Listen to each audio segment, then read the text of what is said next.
Chapter 4 Alpha Roman. Far into the south was a pack called Southern Warrior Pack. It was not only the biggest in land area, but also the strongest in terms of strength. As the name states, the pack was known for its warriors and the heartless Alpha who had wrecked many packs due to his twisted pleasures. Alpha Roman was such a character. Everyone knew not to cross him, especially when he was out on the training field reprimanding his students. "Can you even take down a child and fight with these skills of yours?" Alpha Roman scolded loudly.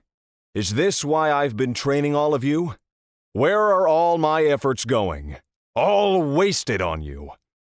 The small group of young adults stood with their head bowed in front of their Alpha.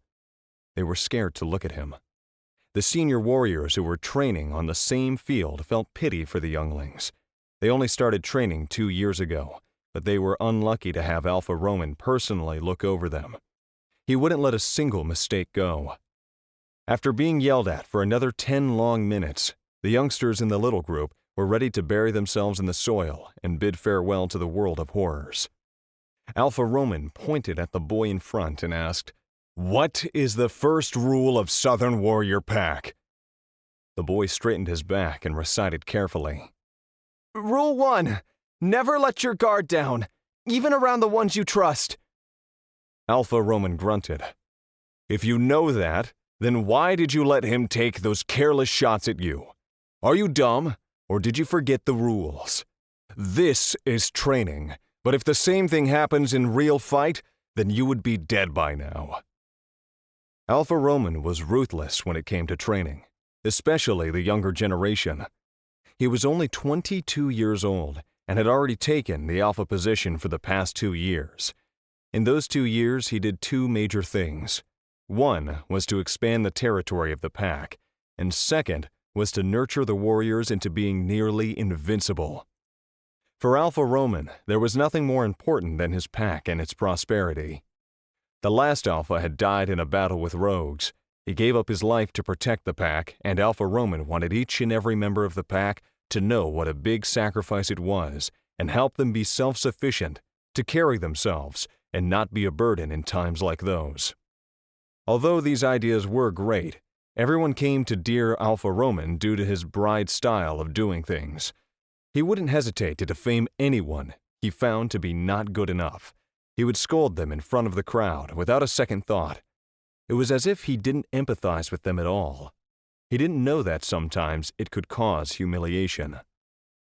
Their Alpha was just naive in the emotional department, and the warriors could only sigh and endure, sometimes cry in the night, and then wake up again in the morning for training.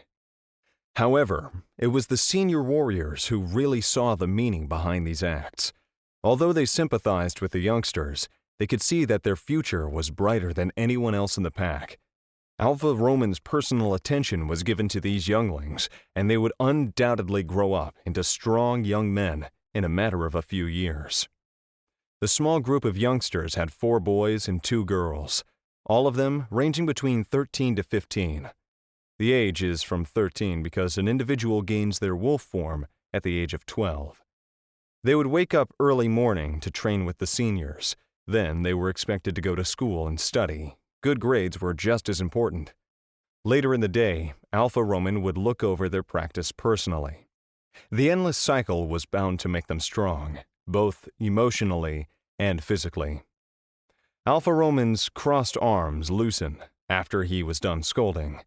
He placed his hand on the boy's shoulder and said, "You have potential. That is why you are here. Make use of that potential instead of wasting it.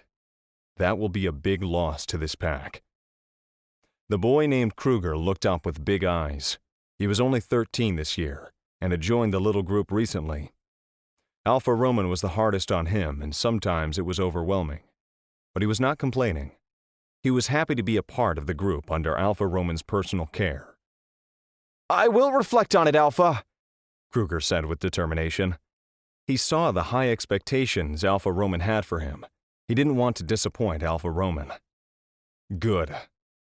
Alpha Roman took a step back and ran a glance over the 6 students he had taken under his wing. He gave them the slightest smile and said, Now go and take a shower. Aunt Reagan has made fresh pies." The kids cheered as if they weren't scolded just a minute ago.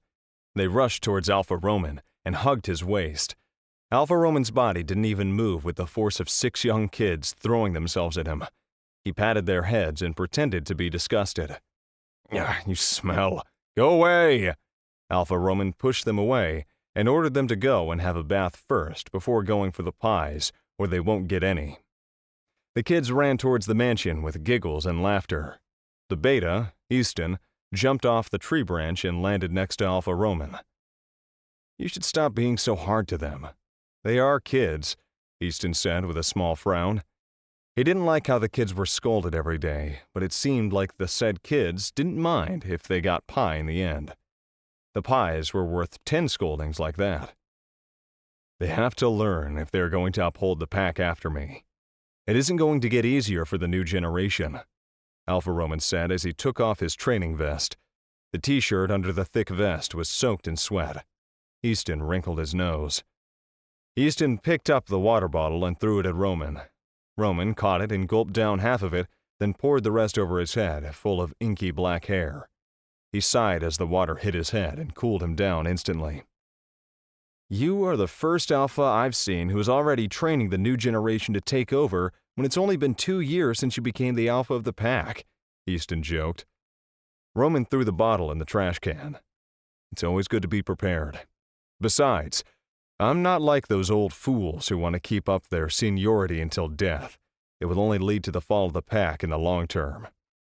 Easton huffed and followed after Alpha Roman as he approached the senior warriors' training. The seniors were more accustomed to the Cola Alpha Roman and how they should behave in front of him. They stood in 3 lines and greeted him in perfect sync. Alpha Roman was pleased with this organization. Alpha Roman said loud enough so that everyone could hear.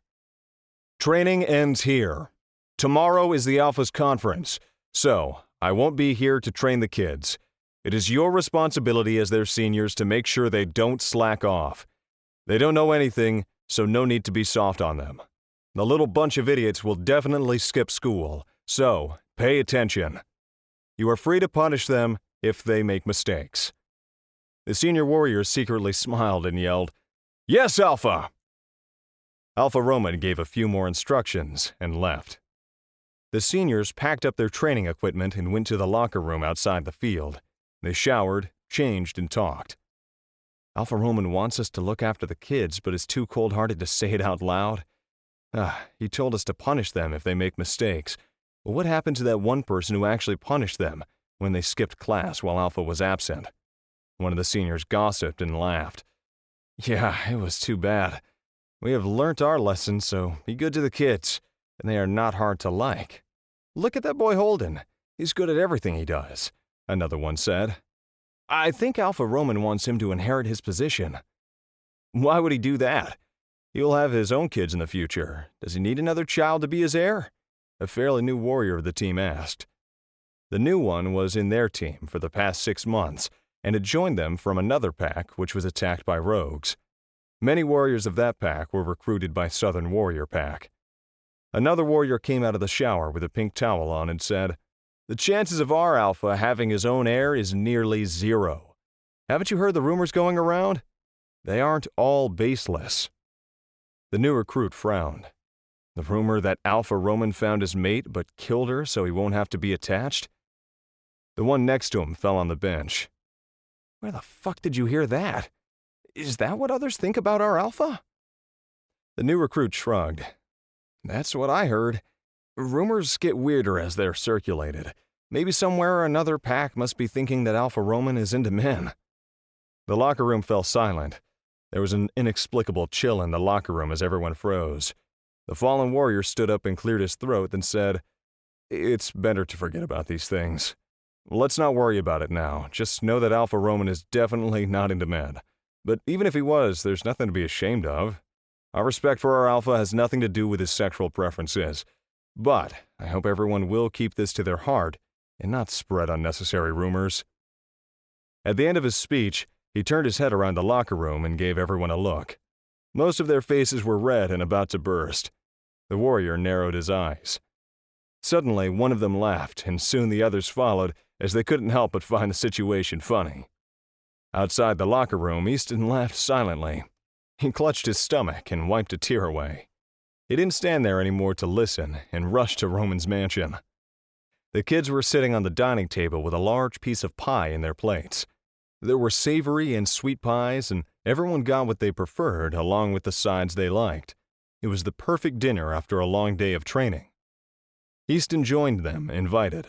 Alpha Roman eyed his beta until Easton couldn't eat anymore and stated his purpose of visiting.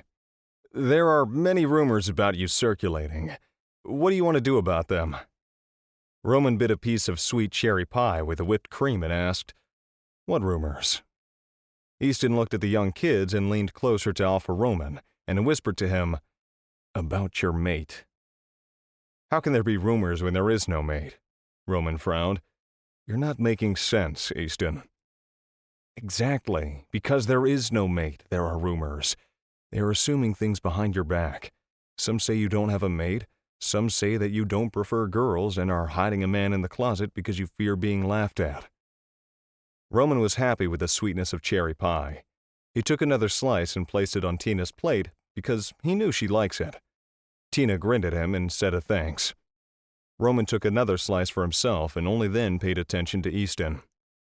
"First of all, as long as these rumors don't harm my pack, I don't care how far they go. Second, if you want to have dinner in my house, then at least give prior notice. You've eaten 3 pies already. It won't be enough if the kids want more." Easton immediately slumped on the chair. The kids were eating their pies with happy smiles, but he was scolded by Alpha Roman. "Fine, I'll inform you next time. And kids shouldn't eat too much pie while they're growing up. It's not healthy." Easton forked another piece of pie and ate it. Across from him were Holden and Kruger. Both of them gave him a contempt look. "What are you looking at, you little brats?" Easton laughed. "You are a messy eater, Uncle Easton." Georgia giggled and pointed at Easton's shirt that was stained with gravy from the pie. Tina laughed along with her, and soon the table was full of giggles and laughter. Alpha Roman shook his head at Easton, but didn't stop the kids.